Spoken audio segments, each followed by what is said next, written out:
नमस्कार, आदाब, red mic दुनिया में आपका स्वागत है। जब से ट्रम्प साहब अमेरिका में आए हैं, हर दिन कुछ न कुछ नया करते हैं। कभी टैरिफ पे कुछ बात हो जाती है, कभी इलीगल इमिग्रेंट पे कुछ बात होती है। कभी वॉर ज़बरदस्ती रुकवाने के लिए कोई कोशिश होती है, जहाँ पे कि ओवल ऑफ़िस में, व्हाइट हाउस में एक झड़प देखने को मिलती है हमें उनके और राष्ट्रपति ज़ेलेंस्की के दरमियान। लेकिन एक मुद्दा जो हिंदुस्तानियों के लिए सबसे इम्पोर्टेंट है, वो है इलीगल इमिग्रेशन का मुद्दा और उस पे हम कई प्रोग्राम आपके लिए लेके आए हैं, कई पहलुओं को हमने उसमें डील किया है, समझाया है, जानने की कोशिश की है आपके साथ मिलके कि यहाँ पे चल क्या रहा है। इसी बीच एक खबर आई कि ये जो इलीगल इमिग्रेंट हैं हिंदुस्तानी, पहले तो इनको बेड़ियों में जकड़ के, हाथ में हथकड़ी लगा के मिलिट्री प्लेन से हिंदुस्तान भेजा जा रहा था। अमृतसर में ये प्लेन्स 3 बार उतरी और इसमें से तमाम लोग जो हैं वो डिपोर्ट किए गए। फिर ये खबर आई बीच में कि ट्रम्प एडमिनिस्ट्रेशन ने अ, जो सेंट्रल अमेरिका है, जिसको मेसो अमेरिका भी हम कहते हैं, उनके कुछ कंट्रीज़ के साथ उन्होंने कुछ डील की। क्या है ये डील? कौन है ये देश? पनामा और कोस्टा रिका 2 ऐसे मेसो अमेरिकन कंट्री हैं, सेंट्रल अमेरिकन कंट्री हैं, जिनके साथ ट्रम्प एडमिनिस्ट्रेशन ने ये डील की कि वैसे लोग जिनको डिपोर्ट किया जाना है, वैसे इलीगल इमिग्रेंट जिनको उनके होम कंट्री में डिपोर्ट किया जाना है, अगर डिपोर्टेशन प्रोसेस में वक़्त लगता है, यानी इसका एक तरीका ये होता है कि आप पहले एक लिस्ट कोशिश करते हैं कि आप अप्रूव कराएँ वो जो लीगल इमिग्रेंट है उनके होम कंट्री। जब वो अप्रूव कर देते हैं कि हाँ, ये सही में हमारे ही नागरिक हैं, उसके बाद आप उनको डिपोर्ट करते हैं। ज़ाहिर है इसमें वक़्त लगता है, एक टेक्निकल प्रोसेस है, प्रोसेस में टाइम लगता है। तो ट्रम्प एडमिनिस्ट्रेशन ने ये एक चोर रास्ता निकाला कि ऐसे इमिग्रेंट जिनका वक़्त लगे या जो इमीडिएटली जिनको उनके देशों में नहीं भेजा जा सके, उनको ये जो सेंट्रल अमेरिकन कंट्री है, पनामा और कोस्टा रिका, वहाँ पे टेम्परेरी एस्टेब्लिशमेंट्स में उनको रखा जाए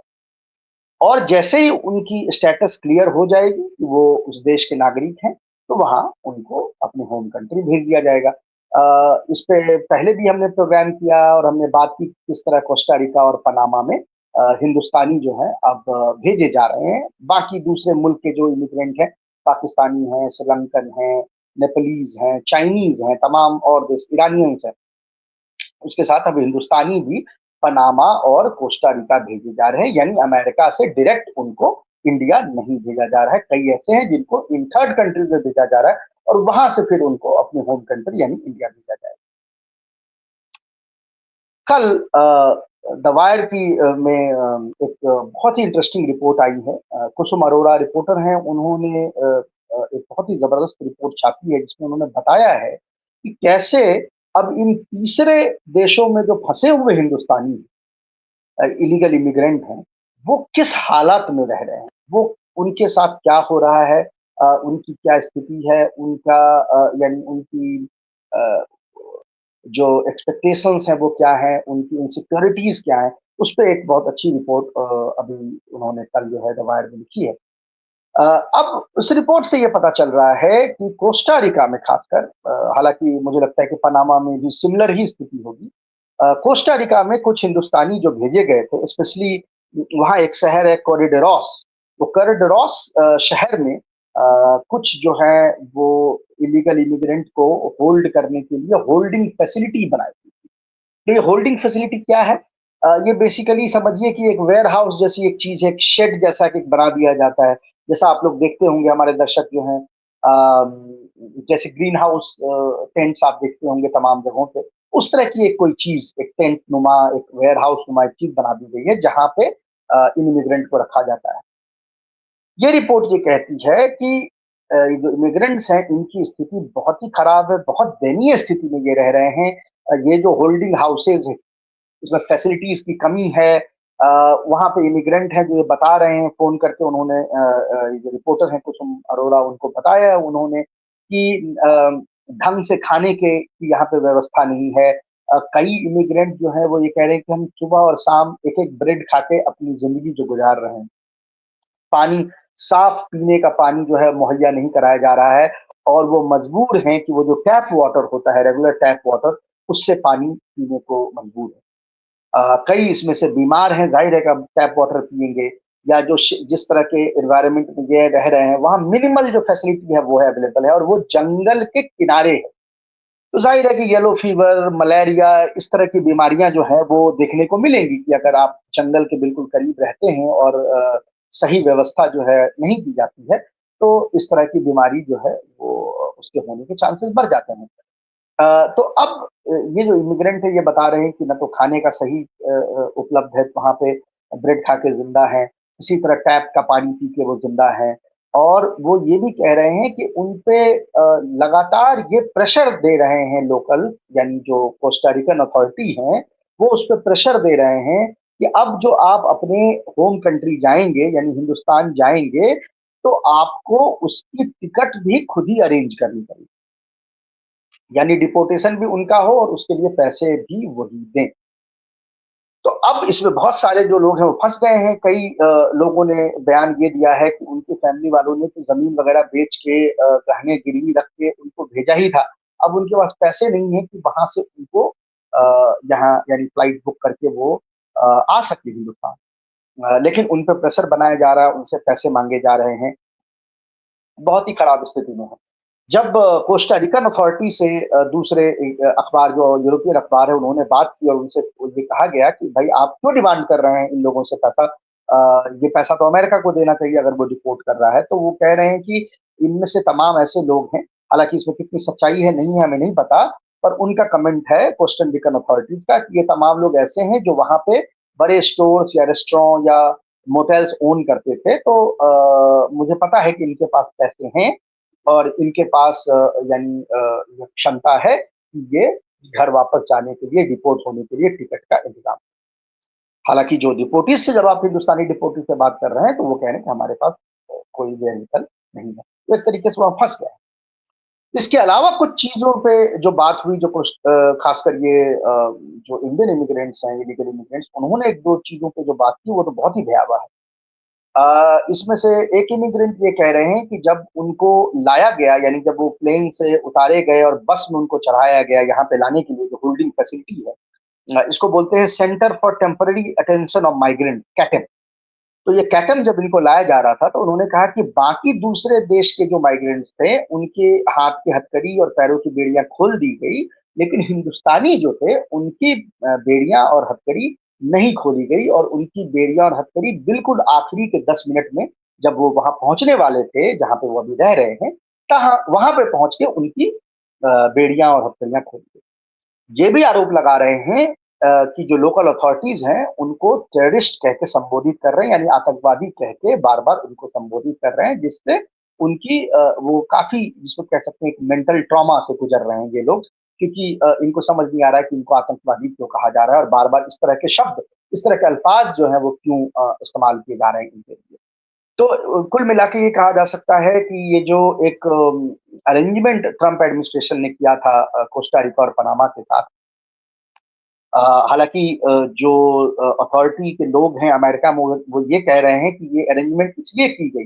कि अमेरिका में इल्लीगल लोगों को होल्ड करने के लिए जो होल्डिंग फैसिलिटी थी वो ऑलरेडी भर चुकी है। इनफैक्ट डेटा ये कहती है कि डिपार्टमेंट ऑफ होमलैंड सिक्योरिटी जो है अमेरिका की, उसके पास 38,000 लोगों को एट अ टाइम होल्ड करने की होल्डिंग फैसिलिटी है और अभी तक 42,000 आदमियों को राउंड अप करके उन होल्डिंग फैसिलिटी में रखा जा सकता है। इसका मतलब है कि अमेरिका में जो होल्डिंग फैसिलिटी है ऑलरेडी भर गई हैं। तो अब इनको क्या किया जाए? तो अमेरिका इनको उसने एक तरीके से प्रेशर डाला सैंक्शन लगा दूँगा, टैरिफ लगा दूँगा, इस तरह के प्रेशर डाल के पनामा और कोस्टा रिका को उसने मजबूर किया है कि वो इन इलीगल इमिग्रेंट्स को अपने यहाँ रखे यानी थर्ड कंट्री में। ऐसा करने से कई चीज़ें हैं। अव्वल तो ये कि जैसे ही आप अमेरिकन सॉइल से, अमेरिका की ज़मीन से उठ के किसी तीसरे ममालिक में जाते हैं, तो जो राइट्स आपको अमेरिका में मिलते हैं as an immigrant, as an asylum Sikar, वो सडनली वो राइट्स खत्म हो जाते हैं।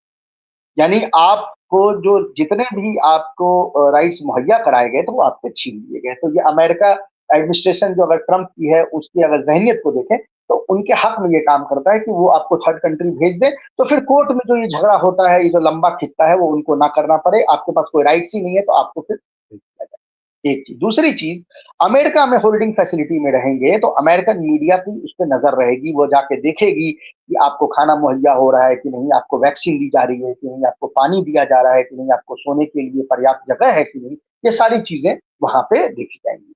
जैसे ही आप कोस्टा रिका और पनामा में चलेगा और उसमें भी बिल्कुल सुदूर, ऐसा भी नहीं कि कोई कैपिटल सिटी में आप जैसे कि मतलब पनामा सिटी में रह रहे हों या कोस्टा रिका के कैपिटल सिटी में रह रहे हों।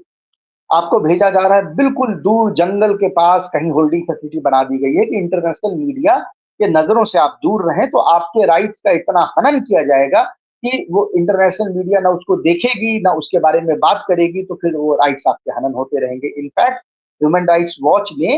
इस पे एक कंसर्न भी उठाया है कि भाई ये राइट्स जो है वो ब्लैक होल है।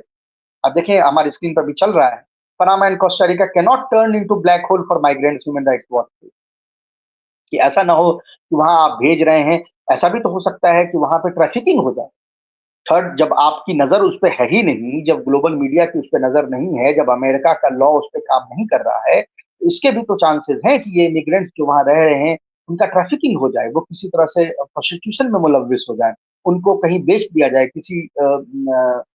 ऑर्गन रैकेट में उनको फँसा दिया जाए। इस तरह की चीज़ों के होने के चांसेस बढ़ गए हैं। तो कुल मिला के जो स्थिति इमिग्रेंट्स की इन होल्डिंग फैसिलिटी में है, वो बहुत अच्छी नहीं है और जिस तरह से हिंदुस्तानी जो इमिग्रेंट्स हैं, उनके जो बयान आए हैं, जो इस रिपोर्ट में साझा किए गए हैं, उससे तो ऐसा लग रहा है कि स्पेशली उनको टारगेट करके उनके लिए आतंकवादी जैसे शब्द इस्तेमाल किए जा रहे हैं, उनके साथ कुछ एडिशनल बुरा व्यवहार हो रहा है, यानी सबकी बेड़ियाँ और हथकड़ियाँ खोली जा रही है, तो उनको बेड़ियों और हथकड़ियों में रखा जा रहा है और उनको ये भी कहा जा रहा है कि आप टिकट का इंतज़ाम करें घर जाने के लिए, वरना आप वहाँ पे तो अच्छा, ये जो इमिग्रेंट्स ये कह रहे हैं कि अभी तक ना इंडियन एम्बेसी ने उसको अप्रोच किया है, ना कोई यानी कॉन्सुलर एक्सेस भी नहीं मिला। हमें ये भी नहीं पता कि इंडियन एम्बेसी को पता भी है कि नहीं कि ये कहाँ रह रहे हैं, क्योंकि इनसे ये भी कहा गया है इलीगल जो इमिग्रेंट है कि आप अपने लोकेशन शेयर नहीं कर सकते हैं, आप वीडियो कॉल नहीं कर सकते हैं, आप सिर्फ ऑडियो कॉल करके घर वालों को बोल सकते हैं कि पैसे भेजो ताकि हम टिकट का पैसा किसी तरह दे।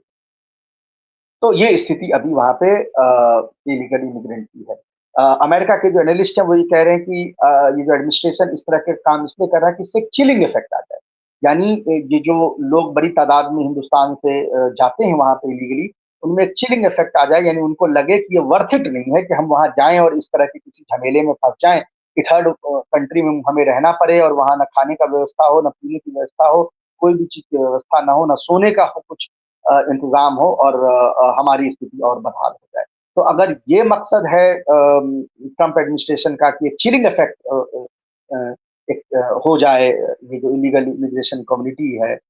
उसमें, तो मेरे ख्याल से वो यहाँ पे काम करता हुआ दिख रहा है। लेकिन जहाँ तक ह्यूमन राइट्स का सवाल है इन लोगों का, तो उसका खुला हनन पूरी दुनिया के आँख के सामने हो रहा है और कोई भी यहाँ पे कुछ करने को तैयार नहीं। आज के लिए इतना ही, आगे किसी और टॉपिक में हम आपसे बात करेंगे। तब तक के लिए नमस्कार।